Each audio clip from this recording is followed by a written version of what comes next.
उत्पन्ना एकादशी व्रत कथा मार्गशीर्ष कृष्ण पक्ष सूत जी कहने लगे, हे ऋषियों, इस व्रत का वृत्तांत और उत्पत्ति प्राचीन काल में भगवान कृष्ण ने अपने परम भक्त युधिष्ठिर से कही थी। वही मैं तुमसे कहता हूँ।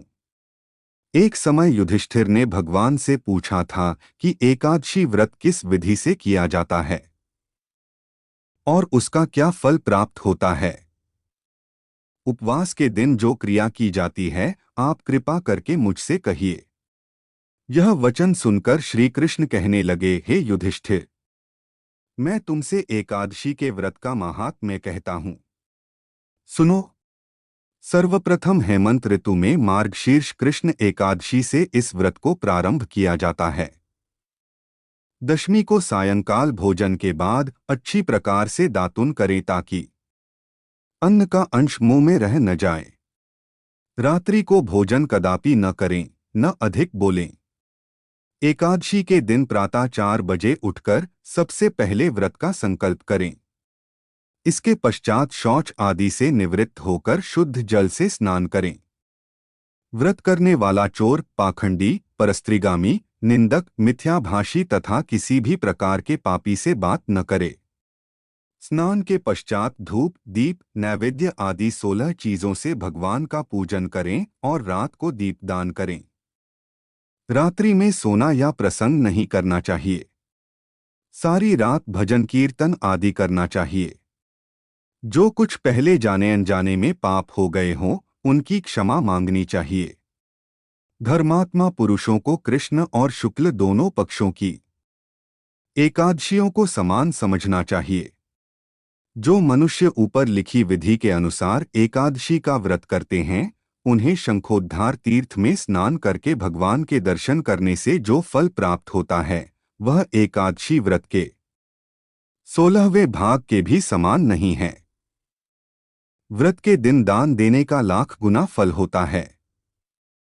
संक्रांति से 4 लाख गुना तथा सूर्य चंद्र ग्रहण में स्नान दान से जो पुण्य प्राप्त होता है, वही पुण्य एकादशी के दिन व्रत करने से मिलता है। अश्वमेध यज्ञ करने से 100 गुना तथा 1 लाख तपस्वियों को 60 वर्ष तक भोजन कराने से 10 गुना, 10 ब्राह्मणों अथवा 100 ब्रह्मचारियों को भोजन कराने से 1000 गुना पुण्य भूमिदान करने से होता है। उससे 1000 गुना पुण्य कन्यादान से प्राप्त होता है। इससे भी 10 गुना पुण्य विद्यादान करने से होता है। विद्यादान से 10 गुना पुण्य भूखे को भोजन कराने से होता है। अन्नदान के समान इस संसार में कोई ऐसा कार्य नहीं जिससे देवता और पितर दोनों तृप्त होते हों, परंतु एकादशी के व्रत का पुण्य सबसे अधिक होता है। 1000 यज्ञों से भी अधिक इसका फल होता है। इस व्रत का प्रभाव देवताओं को भी दुर्लभ है। रात्रि को डोट भोजन करने वाले को उपवास का आधा फल मिलता है और दिन में एक बार भोजन करने वाले को भी आधा ही फल प्राप्त होता है। जबकि निर्जल व्रत रखने वाले का महात्म्य तो देवता भी वर्णन नहीं कर सकते। युधिष्ठिर कहने लगे कि हे भगवन, आपने हजारों यज्ञ और लाख गौदान को भी एकादशी व्रत के बराबर नहीं बताया, सो यह तिथि सब तिथियों से उत्तम कैसे हुई, बताइए। भगवान कहने लगे, हे युधिष्ठिर, सतयुग में मुर नाम का दैत्य उत्पन्न हुआ। वह बड़ा बलवान और भयानक था। उस प्रचंड दैत्य ने इंद्र, आदित्य, वसु, वायु, अग्नि आदि सभी देवताओं को पराजित करके भगा दिया।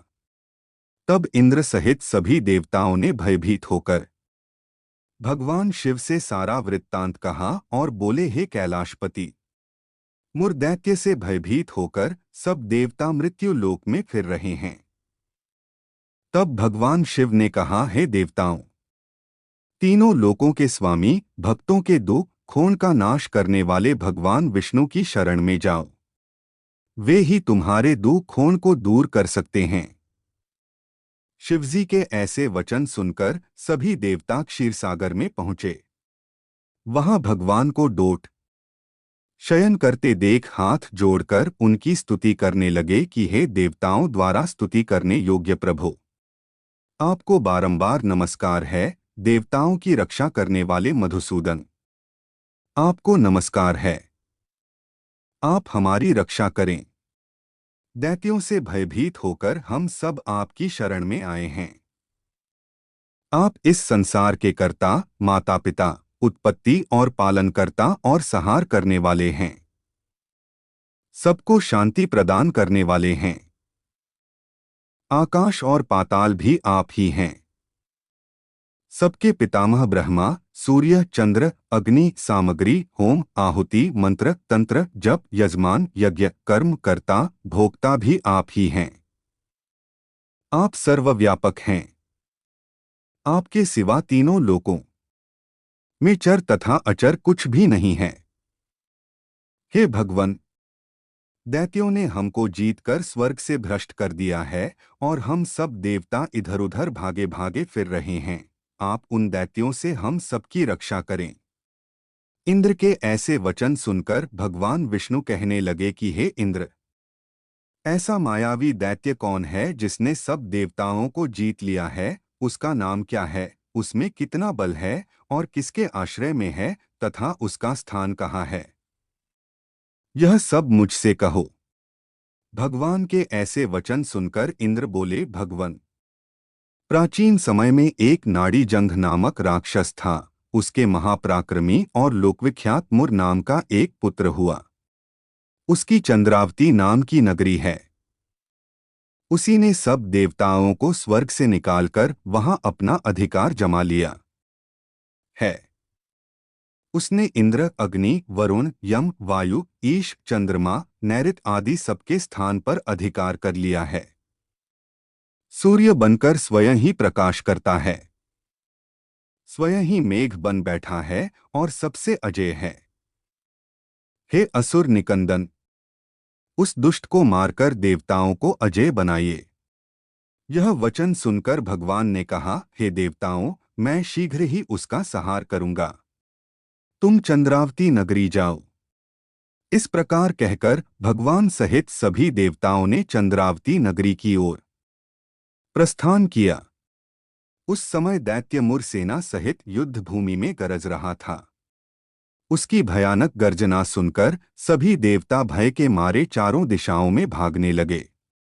जब स्वयं भगवान रणभूमि में आए तो दैत्य उन पर भी अस्त्र शस्त्र आयुध लेकर दौड़े। भगवान ने उन्हें सर्प के समान अपने बाणों से बींध डाला। बहुत से दैत्य मारे गए। केवल मुर बचा रहा। वह अविचल भाव से भगवान के साथ युद्ध करता रहा। भगवान जो भी तीक्ष्ण बाण चलाते, वह उसके लिए पुष्प सिद्ध होता। उसका शरीर छिन्न भिन्न हो गया, किंतु वह लगातार युद्ध करता रहा। दोनों के बीच मल्लयुद्ध भी हुआ। 10,000 वर्ष तक उनका युद्ध चलता रहा, किंतु मुर नहीं हारा। थककर भगवान बद्रिकाश्रम चले गए। वहां हेमवती नामक सुंदर गुफा थी। उसमें विश्राम करने के लिए भगवान उसके अंदर प्रवेश कर गए। यह गुफा 12 योजन लंबी थी और उसका एक ही द्वार था। विष्णु भगवान वहां योगनिद्रा की गोद में सो गए। मुर भी पीछे पीछे आ गया और भगवान को सोया देखकर मारने को उद्यत हुआ। तभी भगवान के शरीर से उज्ज्वल कांतिमय रूप वाली देवी प्रकट हुई। देवी ने राक्षस मुर को ललकारा, युद्ध किया और उसे तत्काल मौत के घाट उतार दिया। श्री हरि जब योगनिद्रा की गोद से उठे तो सब बातों को जानकर उस देवी से कहा कि आपका जन्म एकादशी के दिन हुआ है, अतः आप उत्पन्ना एकादशी के नाम से पूजित होंगी। आपके भक्त वही होंगे जो मेरे भक्त हैं। अगर कथा अच्छी लगी हो तो रोज भक्ति ज्ञान चैनल को लाइक सब्सक्राइब जरूर करें। बोलो श्री हरि नारायण की जय जय जय हो।